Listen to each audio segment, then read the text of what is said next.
Hey, let's do it, dude. Hi. Tyler, Sam, Keith. We're here. We're going to do the definitive top 12 superhero films of all time. Yeah. You can't get better than That this. we've seen. Good point. To some degree. Also, some of these, Yeah.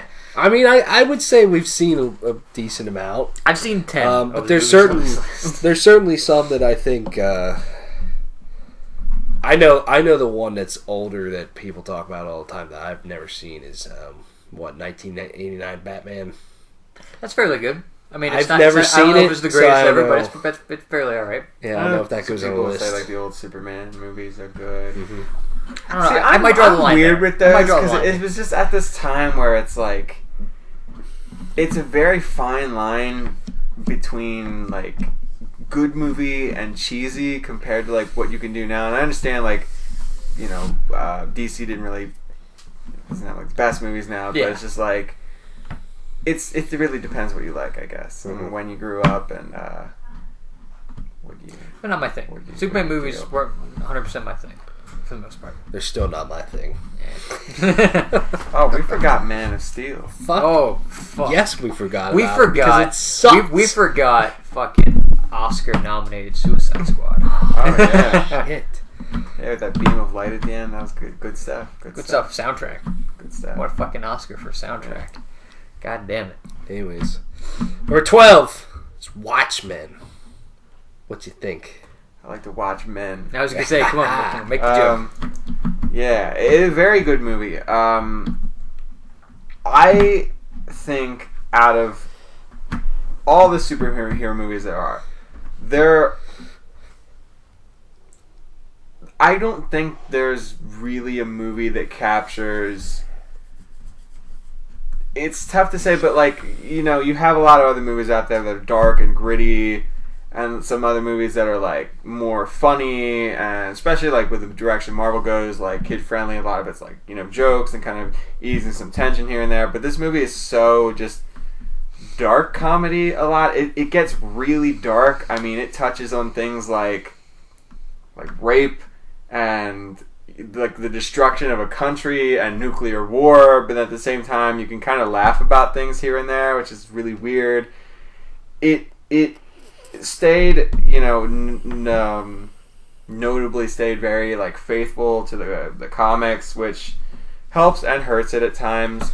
But I think it really shows off a lot of characters that, if it weren't for this movie, they just. Well, I mean, but they wouldn't be known. Like Rorschach, Dr. Manhattan, really strong characters, I think, that were really portrayed well, that I think are given the proper amount of respect in this movie. It has its shortcomings, but I think it makes up for those in a lot of character. Great tone, really, I think, amazing acting, and great direction. Zack Snyder. Zack Snyder. Zack Snyder made that movie. Wow. Also, very much like that I movie, knew there's that. like 15 different cuts, and also two guys become friends. I saw the Honest trailer. That's Two guys become friends. So I watched like the Honest trailer for this movie. Two guys become friends because they have the same name, which is precursor to Batman v Superman. Don't spoil what our number 1 is, I'm man. sorry. I shouldn't. I need to learn to shut my fucking mouth. Yeah. Number 11 is Wonder Woman. I think Wonder Woman's a great movie. I think it is too. Except, I don't know. The first 2/3 of Wonder Woman are fucking amazing to me. Loses at the last third. A little bit. The Wonder Woman, I think, is great because, for whatever reason, female-led superhero movies didn't have a great track record prior to this. I mean, you had movies like Elektra, Were you like Aeon Flux? You didn't like that? Yeah. Wasn't a good movie?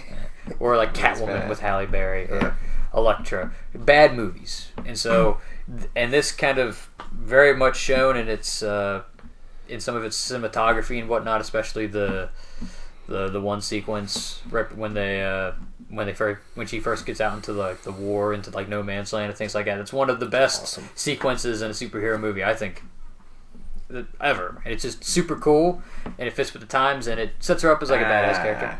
It's super cool. But Yeah, and I think all the characters, even the minor characters, even if they don't like steal the spotlight, but they're fun characters, and I just think this is a fairly fine put together movie. Yeah, definitely. And I think, I love, the beginning with the Amazonians and all that stuff's cool, but then I loved her connection to Woody. Steve Trevor. Steve, yes. Gotcha. I knew his name was Steve. I was literally about to say Steve Rogers, and I'm like, that's not right. Wrong universe. Wrong Chris. Yeah. Yeah. Wow. Wow. That just blew my mind, too. But I loved her connection with him, and I loved her kind of growing of like and understanding what the world is outside of her world. I just thought that was really well done. But some of the action in this movie is just fucking sick. It really is. Maybe not so much the last fight, but yeah, I mean the last fight. See, that's the thing. Like the last, I don't know, 20, 30 minutes just turns into like your typical like superhero fight sort of stuff, and I'm just like, this ending sucks. battle or something. Yeah. I'm like, it stinks. I still have to see the movie. I did see a clip on YouTube of I guess some part where they're fighting in a town or something. Yeah, that's what I was talking about. She gets launched at this like bell tower or something and fucks it up. That's cool. Yeah, it's great. Like that's the part I was talking about. Like this part is like, yes, yeah, it's one of the coolest sequences. Yeah, man. There's some good shit there. Number 10 is Black Panther. I think Black Panther's great. I'm gonna take a stand. Okay.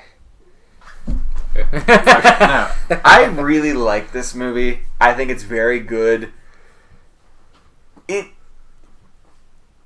I think nearly every other movie on this list, or just about every movie on this list, takes some kind of risk that could potentially ruin it, or something a little dangerous, something a little edgy, something...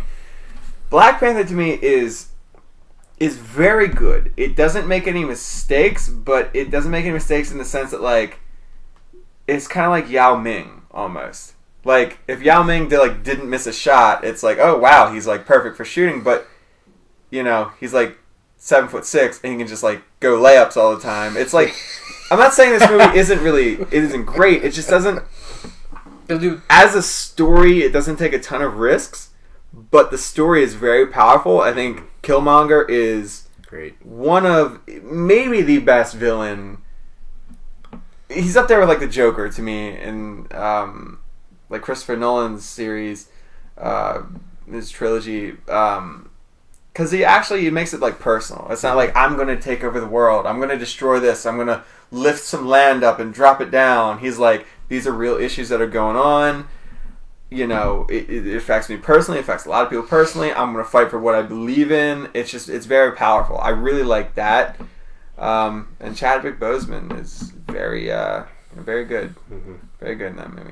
Yeah, to me, it's the villain that made this movie stand out. Yeah. I totally... I'm not going to go on too much because I totally agree. But to me, the villain in Killmonger and what Michael B. Jordan did, that's what makes Black Panther really special to me. Because a lot of times, with superhero movies...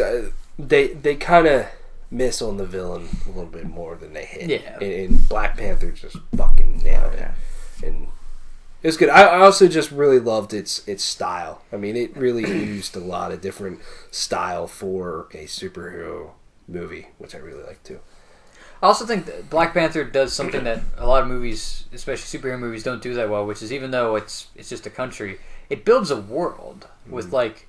building Wakanda and also putting a lot of interesting characters in Wakanda. That's the other thing that happens in a lot of superhero movies where side characters are kind of just that. They play second fiddle, but then like you have characters like Shuri who's like steals the show in some ways, and it's like who's a great character, and Denai Guerrero's character. I'm forgetting her character's name.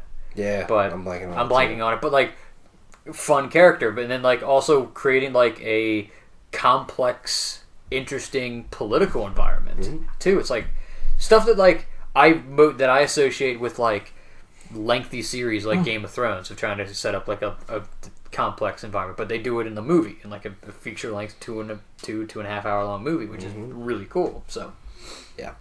Number 9, Captain America: The Winter Soldier. I did not see this one. I still haven't seen it. Oh, dude, it's really good. It's great. It is really well done. I don't think it is. I know Civil War's on Netflix. No, I think it was. I haven't seen it. But it's a spy movie, which is kind of cool. It's very much like a spy thriller, which is again, kind of that thing where Marvel, for the most part, in all their movies, they try to do something a little bit different with each movie, and this is like their spy thriller. And I think the relationship between Steve Rogers and Bucky is interesting. Yeah, that's the most memorable part to me about this movie. I love that. And just like this sort of, it's like they managed to, in almost a believable way, keep Hydra alive from the first one. I like that. I think literally that's really what saves this movie. Otherwise, it's not. The spy thriller aspects, maybe some of the banter between Black Widow and Captain America, but like mostly, Cap's relationship with the Winter Soldier is the driving portion of this movie, and it's really good. And also, like, some of the fight scenes in this movie are fucking top notch, especially towards the end, between the two of them. So well done.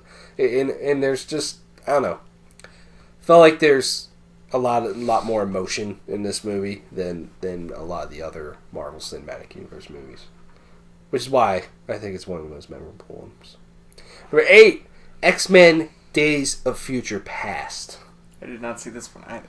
This movie is I complicated. heard it's very good. Really, I thought you went and you saw that with us. No, that was Apocalypse. Right, Which okay. was an equally as good movie. Yeah. I want to watch that movie again. Apocalypse. Yeah, it's just like I forget so much of it. Like It's I have the a solid okay. memory of it, but It's a solid, like, okay movie at best. I think the thing that kind of sets Days of Future Past kind of a little bit is that in some ways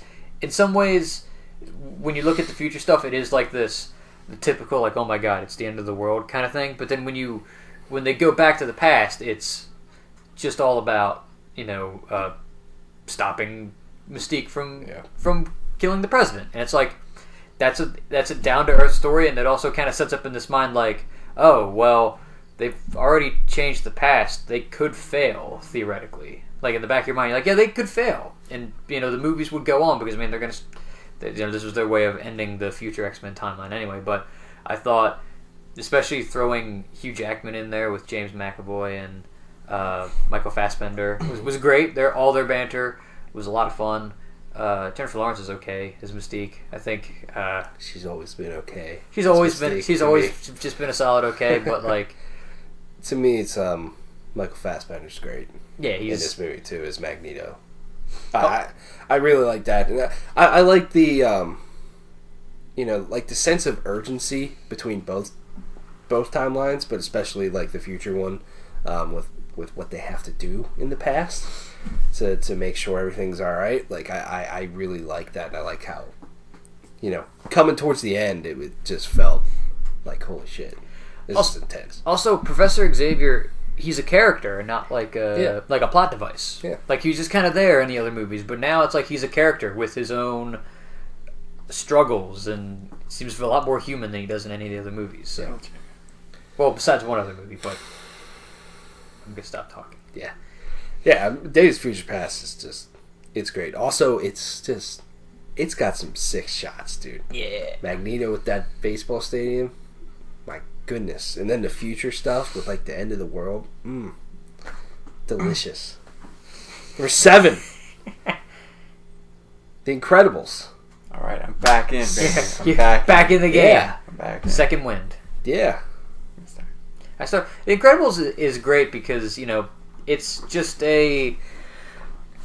because it's in a lot of ways it's very much different than your typical superhero thing. It's a story about beating the villain, saving the world, but it's also the story about a family, which I think kind of helps very much humanize the story and keep it kind of together. How you have this family of superheroes whom they want to do things to help, but it's again a complex relationship between them, and superheroes aren't like a thing anymore. And it's Pixar.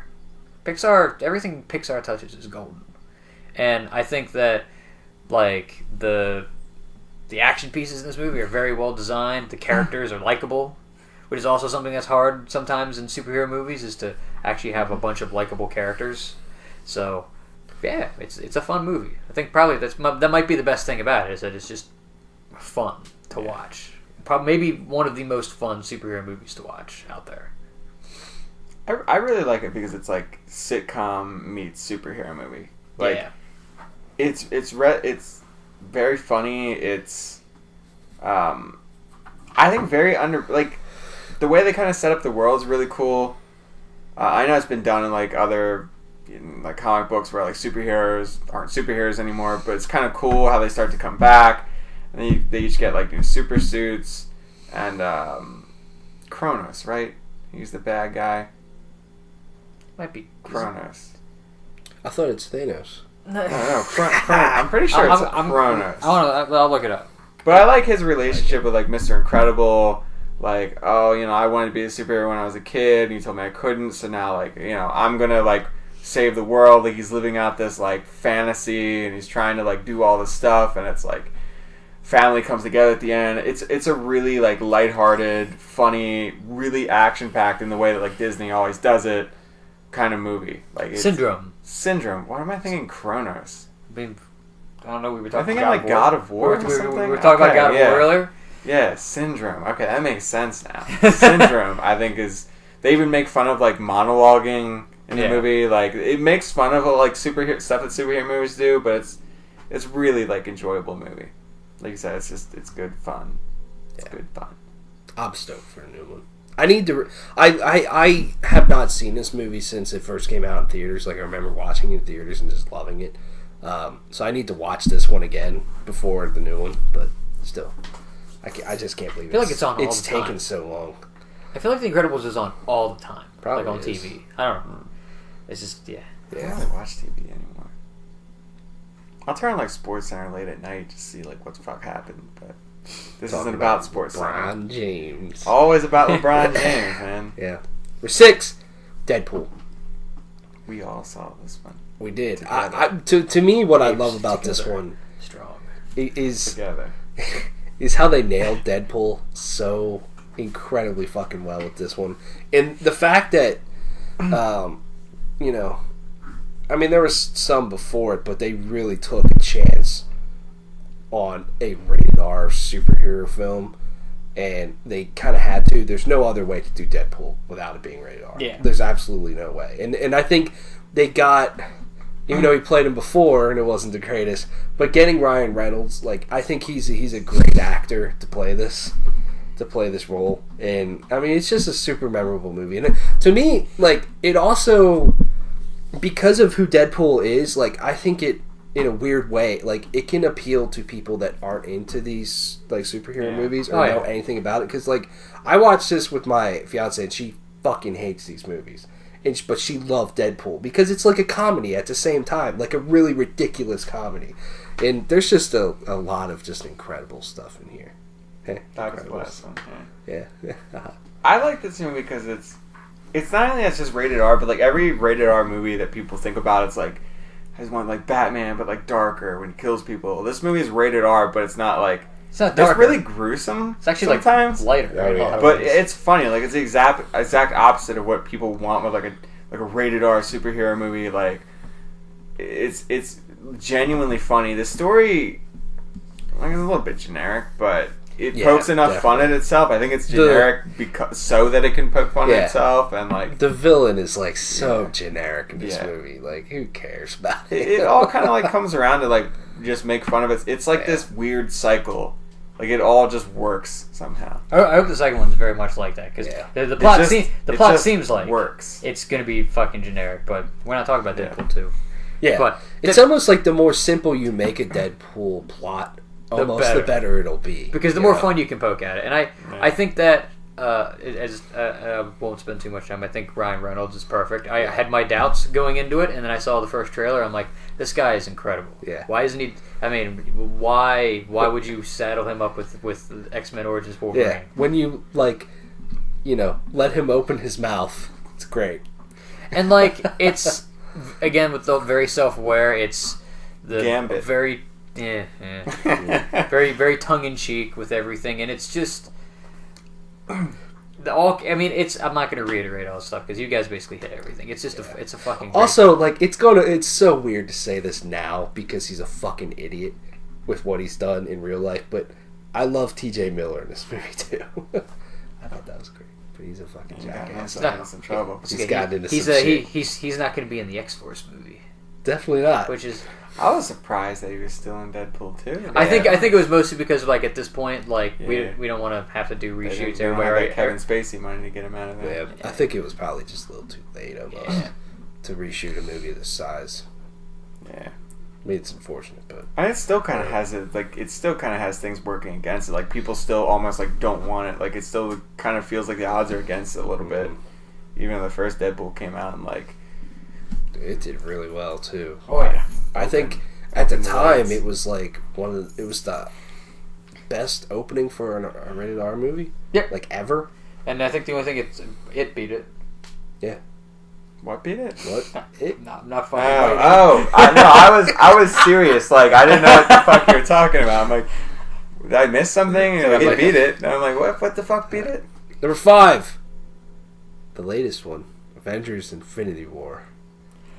I think the best superhero movie Guacamole. that's just like a pure superhero movie. Like everything, like it's just about every other like big movie on the list. We can usually have something else to say about it. Black Panther, it's culturally significant because it's mostly all black. You know, the all black cast. The Incredibles, it's like a family thing. Deadpool was, It is all black. Plus Martin. but Martin Freeman and but I said almost. Yeah, all right. Well, it's And- like 99.9%.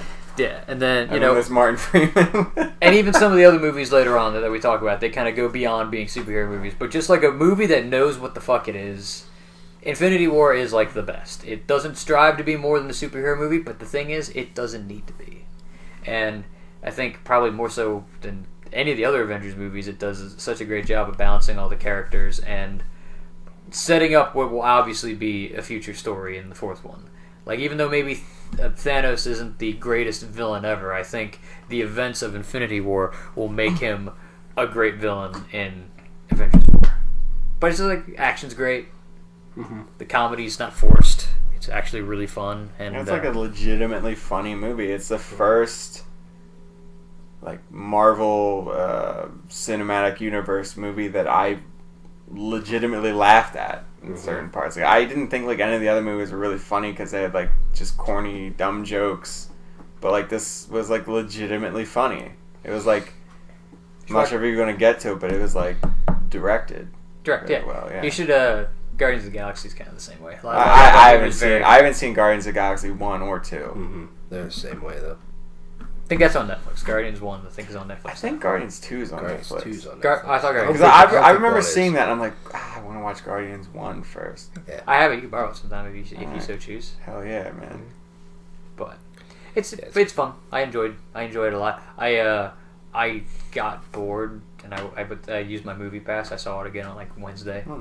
It was like 6:50 and I saw there was a showing at 7 o'clock. I'm like, all right, I'm gonna do this. Okay, dude. So it was just as good.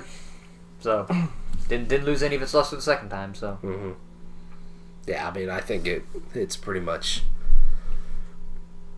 It's pretty much perfect from start to finish, almost. almost, To me, at least. Like, it's what it does and what it needed to do, it does it at such a high bar that it's almost like still a little unbelievable to me that they nailed it that well. Because going into it, you're like, how are they going to do that? There's no way they're going to do that. And they did. It's crazy.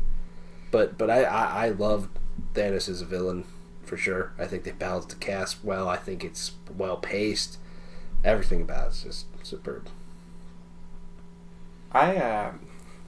Funny story, I spoiled the movie for someone at work. I didn't know that they hadn't seen it. They didn't seem like the person that would ever watch a movie like this.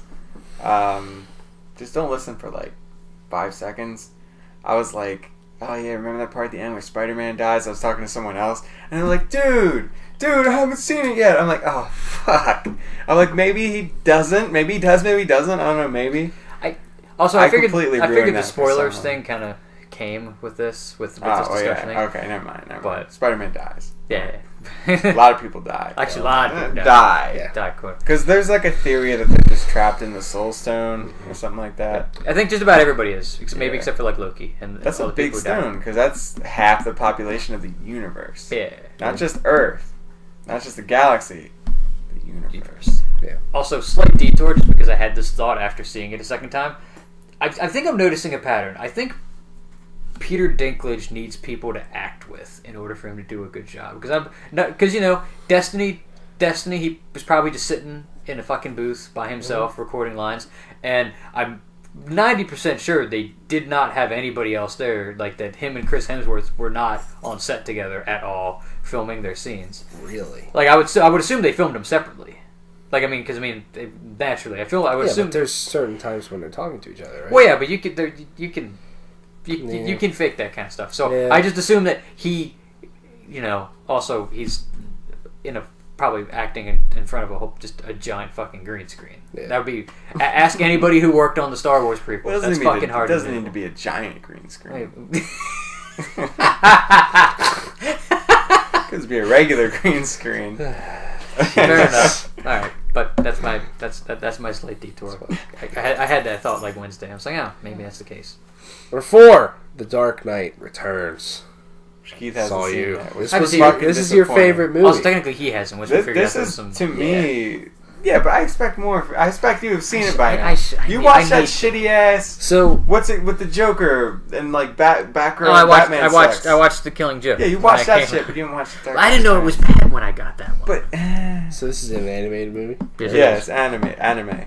No, it's animated. Anime Batman. Nobody want to see that though. This movie is like I said about Watchmen. It's like the tone of it is really good. The Dark Knight Returns is like, to me, it's the best. My favorite, the best storyline in like a comic book or a movie or like anything superhero related. It's so fucking good. When it came out, it was like I said about The Incredibles earlier, like, superheroes aren't superheroes anymore. Like Batman, after the death of Robin, he just kind of gives up and gives up on being Batman and just watches Gotham turn to shit. And eventually he's old and bitter and just pissed off, and he's like, I gotta do something about this. So he becomes Batman again, and that like awakens the Joker, and he gets into he kind of just he let Gotham become this like shithole, and then he like stirs up the beehive, and just so much shit happens, and like he fucking just major shit. Like one thing I really like is I like Carrie Kelly as a Robin. I don't know, I just like the idea of like a female Robin. It's really cool to me. Like, and I felt like Carrie Kelly, like the character is really good as Robin. She's like witty enough, smart enough, not like super well trained like Jason Todd would be, like a really ass kicker, but just kind of be there to assist and help out, and then gets a little better and kind of becomes Robin. I like seeing that. Like Batman fucking kills the Joker, which is fucking insane, and it's awesome. I've always liked when they do that with Batman. Yeah, like he's really dark, like, and not just like dark and like just for the sake of being dark. It's like, I remember when Screen Junkies was like, it's still a thing. Are they still a thing? I think they're still a thing. But I remember like Max Landis going on there. I love listening to Max Landis. He's fucking genius. And he was talking before about like stories like Superman or like superheroes. Like, a lot of people just want like Batman to be dark just for the sake of it being dark. Or I want this dark superhero movie just for the violence, just for the killing. Like, you gotta have like meaning behind it. You have to have like really important story and things that work, and it works so well in this movie. It's not overly gruesome, but it's dark enough. It's brooding. It's what DC tried to become. Like, that was the whole inspiration, or most of the inspiration for, or pretty much the whole inspiration for Batman versus Superman, Ben Affleck Batman. It's such a good, it's amazing source material. It's an incredible story. It's an anime movie, but the animation, I always loved like Batman animated movies. Yeah. I remember like Batman Beyond was like fucking awesome. I'll probably go back and watch that now because like but I loved it back then. Like, it's just such an incredible movie. The story is so good. What Batman goes through and like realizing, hey, I can't really be Batman anymore. I'm gonna kill myself doing this, and he's like facing mortality, and then Superman gets involved, and it's like, yeah, I can't let you be Batman anymore. It's just like really fucking crazy shit. It's awesome. It's like everything you wanted to happen in a movie like that. Everything you wanted to happen in a Batman movie. It's like all in one, you know. It's like got titties, got ass. You know what I mean? It's got everything. Yeah. It's got... Those are the only two things that matter. Oof. Yeah, that's incredibly sexist. Yeah. I take that back. I'd like to apologize. Yeah. Sounds It's good. incredible fucking movie. It's like it is my favorite. Mhm. Yeah. Number 3, Spider-Man 2. I think so. I had Spider-Man 2 was like my third. I think I had it right around here as my favorite movies. But I think it's also much like the other movies for the next couple of movies. It kind of asks the question, what does it mean to be a hero? And that's like, I think even though it's done a lot, I think it's one of the best storylines you can go with, dissecting what it means to be a superhero. And Spider-Man 2 probably does the best job of any superhero movie of really digging into that question of what it means, you know, with Peter Parker and his power is just not working at some point, but then he still goes out and, you know, saves a girl from a fire, but then like his powers slowly come back over time, and it's like Doc Ock's a great villain. Alfred Molina is a great fucking actor in this movie. And yeah, I just think this movie's really good. I think it kind of went a different place than I think myself and a lot of people thought of where the beginning of this movie would be. And like, yeah, a lot of great storylines with Harry, you know, with him, you know, wanting revenge and whatnot. And I just think it's again, I'm going to probably say this consistently for the next year. I think it's just one of the best superhero movies. It's probably like the best definitely one of the best live action superhero movies out there. And fucking say what you want, Tobey Maguire is always going to be like my favorite Spider-Man. I just really liked him in the role. I really love how Spider-Man is the superhero for like personal problems. Like a lot of other movies, like Iron Man is like, oh, Pepper Potts here and there, and it's like, oh, it's just kind of like a side thing. But everything about Spider-Man is like his Aunt May. It's, do I want to be a superhero? All the villains aren't trying to destroy the world. They're just like robbing a bank to get something. It's like all these like really personal, down to earth things that it's just kind of, you don't see that much in superhero movies to some degree anymore. Like a lot of the bigger ones now are about like getting bigger, and like Batman or Superman's Doomsday comes in, Suicide Squad is like a beam of light or something, and like Justice League or the Avengers is like the world's at stake, but Spider-Man is like always these personal problems, and I love it. And I it's such a good movie. The acting is really good. Like one of the best, like coolest parts in the superhero movie ever is when he like stops the train and he's all like fucked up and they're carrying him back and like they have his mask and like, yeah, we're not gonna say anything. I'm just like, this is such a cool part in a superhero movie. Like, you just don't get this in other movies. Like, you feel like the city of New York like loves him and respects him, and it's like that's one thing that I really like about like the personal aspect of Peter Parker, well, Spider-Man, is like his relationship with the city. You know what I mean? Like a lot of other superhero movies are like I said, kind of saving the world. Like Iron Man does his own thing. Like Batman has Gotham, but he's kind of the Dark Knight. He operates in the shadows. So Spider-Man's like the guy of New York, and it's just really awesome. Yeah, Alfred Molina is amazing in this movie. This movie's is awesome. I used to watch it all the time. Like I watched the shit out of this movie. Yeah, I mean, you look at most of our list, and it seems like all of them are stories that are a little bit more personal, or which is the best kind of stuff you can do. And it's like that's usually the best way to go. Number 2 is Logan. It's your number 1. It's my number 1. I didn't watch this one. Oh, so Logan is watch so that good. One. Yeah. I think. Oh my goodness. I think Logan is the best superhero movie ever, and I think it's because probably even more so than just about like any other superhero movie, where you strip it back, you take away all of the big stuff, or even in like Spider-Man, like Doc Ock, he's he's building whatever, something to create a sun or whatever the fuck he's doing in that movie. Yeah. And it's like, oh yeah, you can. Oh yeah, It sounds so dumb when you say Yeah, it really does. it doesn't really. But like, you know, he's gonna fuck a lot of shit up. Whereas like Logan, it's like, I'm gonna get this girl and we're gonna get her to safety. We're just gonna get her across the border, and that's the whole story. Mm-hmm. It's that. It's very similar to God of War in a lot of ways. Since we were just talking Like, about I'm that, like over there. protecting the future. Like I'm Mhm. kind of like something bigger than me almost. Yeah, and it's like it's not even like the villain's not like I'm gonna do this. It's like I want mutants so I can just have soldiers or so I can make mutants, and it's like that's a simple down to earth. And then 90% of the movie is just Logan and Laura and Xavier. Which Xavier's fucking incredible. Like when I mentioned earlier, like Xavier being a character, this is another movie where he's a fucking character, and it's a great character. So Probably fun. one of my favorite performances of Patrick Stewart Yes. ever.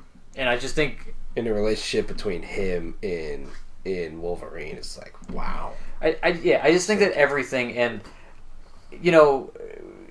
the other thing about some of these movies is that they make you feel things. And I don't know if a superhero movie has ever gotten me anywhere close to like crying than at the end of this movie. Yeah. 100%. And it's like, I'm like, this, like, you knew this movie was going to end this way. I mean, okay, fine. He dies. And you knew it was going to end this way. He was like, it's the last one. We're never doing another one. It's like, well, there's only one way that can happen. But the way that they do it, and it's just like, Yeah. oh, it hurts so much. And the action's close, it's intimate, it's gritty. It almost hurts to watch. Like, it's just, it's brutal. Especially, like, again, during, like, the final couple of fights. It's, like, some of the most violent. brutal, violent stuff I've ever seen. I thought that was one of the more refreshing things with this movie, too, is just because of Wolverine being, like, a very violent Wolverine movie. It was like, wow. Which, This it's is always something been that different. way, except now it's just more graphic in its violence. Yeah, exactly. And it just, it had this just very, like, every time something happened, you just kind of grit your teeth like, oh, that wasn't good. Yeah. That had to hurt. Yeah, I think this movie is just incredible from start to finish. To me, it's just a lot about the relationships with the characters that I think makes it really special. I mean, It's a roller coaster of it emotions, is. man. It really is. Number one, I think a little bit unsurprising, but number one, we have The Dark Knight. Again, I think this is just a movie where it's like it is genuinely one of the best movies. It's the same thing with Logan. It's genuinely one of the best. Take out the superhero part. It's just one of the best movies I've ever seen. And again, it kind of asks that question of what does it mean to be Batman and whatnot, or what is Batman's role, especially when it comes to the ending when he's like on the run. It's like, what's Batman's role? And I mean, a major portion of the success of this movie is because it has probably the best villain ever. Heath Ledger's Joker is so Not just in iconic. like superhero movies, but just in movies in general. Yes. I think Of it's just an the amazing perfect villain. foil of Batman, who is, And what a performance with him, too. Like, Holy it's- shit. whereas the Joker is so unpredictable and unhinged, and Batman's like it's the perfect counterpoint to Batman. And you look at the other villains in this series. You even look at Two-Face in this movie, which I think they do a very good job of making a decent Two-Face in this movie, who is normally also just a very bland character anyway. Or Bane, or Scarecrow. It's like it's a compelling villain to watch because it's like you can generally just kind of guess what's going to happen. But literally with the Joker, it's like, the fuck is going to happen with it? And it's like, it's great. Yeah. There's so many, like, incredibly intense moments in this movie, too. Like, to me, you watch Spider-Man 2 all the time. To me, like, I haven't watched it in a few years, but, like, around the time when it came out, The Dark Knight was that for me. Like, I watched this movie all fucking time. I still remember watching that movie in theaters and just going, like, wow! Like, I didn't think, like, a superhero movie could be this good because it's just so, like, down to earth and dramatic and really just special, honestly. Yeah, I mean, I think like the cinematography was amazing. They shot on It's all like IMAX, 100% in IMAX, yeah, which is like the tone of the movie was perfect. I think Yeah. that's something that like I just like look for more in like movies or video games or music, whatever source of like entertainment is like. It's kind of like that it factor. It's like, what's the tone? Is it right for this? Does it feel like it should feel? The tone of this whole movie is like perfect. It's exactly how it should feel. Like you said, some parts it's really tense. Other parts like it's not. The movie to me wasn't like at any part was it boring because I Yeah. knew like something was happening. It was like I was just locked in, and I think the Joker is such a good character in this movie because, like I said like earlier, like Spider-Man villains are like more personal, like they're robbing a bank or a store or something. It's like something in New York, creating sun or some shit like that. And like you have other movies like where Thanos wants to control the universe or Ultron. You have Loki trying to destroy the world. You have like a lot of like big things happening. Random beam of light. Ghostbusters. I mean Suicide Squad. But the Joker is so good in this movie because it's a totally different style of villain. Like he just doesn't really give a fuck. He's there just to antagonize. Not in any specific way. He doesn't have this end goal. He's just there just to fuck up everyone's plans. And it's so like refreshing. It's great. And there's so many iconic lines and moments in this movie. And to me, like there's two because the Joker, like, yes, he's there to antagonize, but he's also just fucking terrifying in this movie with certain things. Like, to me, the whole thing with Two-Face and his woman, I think, right? Yeah. And Batman had to choose to save one of them. The other one's going to be burned alive. Yeah. Like, wow. Like, that's one of the moments that I always remember of, like, that's probably the most intense moment. Yeah. Then the whole thing with the hospital. Yeah, the hospital. That was incredible as well. It's like the Joker's so great because literally, and it's the same, but that's how Joker is in a lot of ways in a lot of other material, but it's the best. It's done the best here. Is that like his one goal is to just prove that Batman isn't better than everybody else. Mm-hmm. His whole thing is like, if Batman kills me, I win, and it's like, and that's the only way that he's gonna stop me is by doing that. And, sadly, who knows what would have happened with The Dark Knight Rises? Who knows? Maybe there would have been another if Heath Ledger hadn't passed away. Like maybe we get more Joker. That would have been great. But yeah, I just think that this movie's just one of the most cinematic, perfect movies ever. Yeah. He won an Oscar for his performance, didn't he? I believe so. Yeah. Well deserved. Honestly. I mean, to me, this movie, not that it matters, but like this movie should have been nominated for Best Picture. At least nominated. Because to me, if this movie didn't get nominated, there's no way any superhero film's ever going to get nominated. Yeah. I mean, Logan came really close too. Don't get me wrong, but like, to me, this is just an incredible movie. Yeah. Christian Bale's good. Yeah, He was a good Batman. he is. He's He did his job. He's a pretty good Batman. Mm-hmm. I know. He did his job. He's great. I think he's also a great Bruce Wayne too. Yeah. I think He's probably the better best Bruce Wayne. all around person Yes. because like Michael Keaton's like a really good Batman just because he's insane. Yeah. And Ben Affleck was at one point when he cared about the role. He was good at that, but then Yeah, like he was pretty solid in Batman v Superman, but And then Justice League, he it's like, totally didn't give a shit. he phoned in on that one. He's like, I haven't okay. seen Justice League either. You, you're not missing too much. Yeah. It's fine. you only need to see Justice League for one moment, and that's Superman at the end. CGI. I'm a fan of justice. I'm a fan of it. Bam! It's so corny. So it works. amazing. It's so amazing. It is arguably the best part of the whole. It's very like comic book sounding line. Oh yeah, like it's but one of it's just a very fist it's a pump. very It's so good. Superman line, and I'm like, fuck right. Yes. You finally understand how to do Superman. It took you fucking long enough. Yeah, it's so perfect. Yeah, that's a list. We just got it. We just joined that long line of people sucking off the Dark Knight, but it's fucking amazing. It really I don't is. even care. It really is. That movie deserves to be sucked off. Does. On a daily basis. I don't know about that often, but like once like every couple months. watch that movie. It's pretty good. You know, suck it Yeah. off. Just light some candles, get some tissues.